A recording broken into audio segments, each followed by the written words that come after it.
नमस्कार दर्शक बंधु मोर ये ओडिया खंडशाला व्यंजन यूट्यूब चैनल को आपन को स्वागत। आज आपण मानी नहीं आसी नुआ एक भिडटे एथिरे आपण देखा पाइबे नड़ा छतु भजा प्रस्तुत करिवार शैली। यह देखा पर जदि आपण को भल लगे घरे प्रस्तुत करी निश्चय खाइबे सभी को खुआइबे।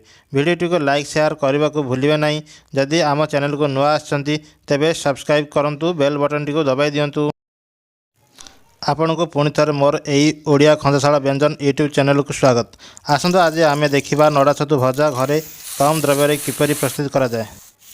पाଳ छतु, ढिंगिर छतु, बटम छतु एवं नाड़ा छतु, गुंड छतु बा हुंका छतु एगुड़ी आम साधारणतः खाई था। यही सब छतु मान मध्य आम आज आनीचे नाड़ा छतु। यही छतु माटी उपर वर्षा दिन में काँ भाँ फुटी थाए।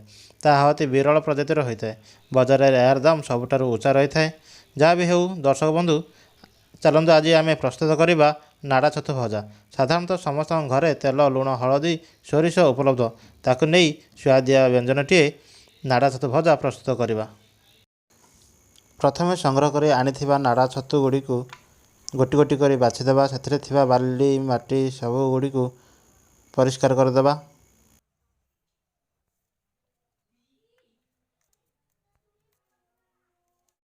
गोटे पात्र रे हलदी गुंडा मिशा जाइतिबा पानी रे बछा जाइतिबा नाड़ा छतु को भल भाव में धोई छाणी अन्य एक पात्र को काढ़ी देवा।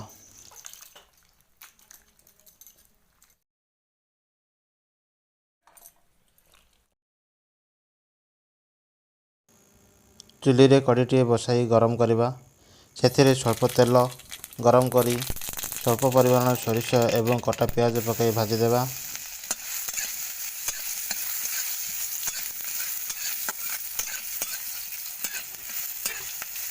पियाज गुड़िक नाली पड़ी आसिले पूर्वर धोई रखा जाइथिबा नाड़ा छतु को से पकाई भल भाव में घांटीदेवा।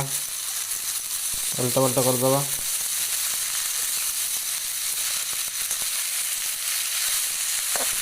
यह भलसे एपट सेपट करवा घांटी से स्वल्प परिमाण हलदी एवं स्वाद अनुसार लुण पकाइबा।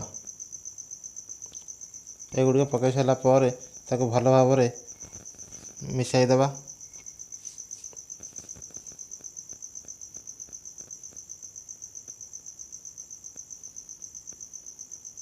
एगुड़िक भल भाव में मिसीगला पर ताको भलसे सिझापी छाड़देवा। टिके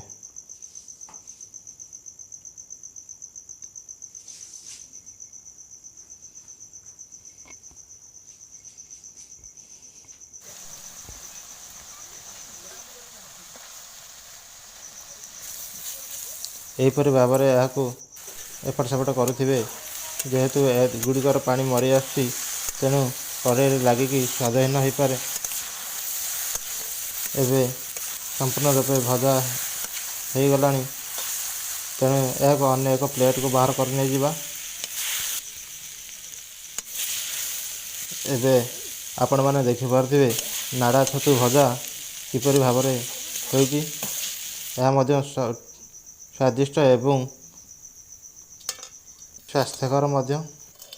आशा करें भिडियोटी आपको निश्चय भल लगे। तेणुक यह घरे प्रस्तुत कर खाइबे एवं किपरि लगे कमेंट बॉक्स रे लिखि जणाबे। जय जगन्नाथ।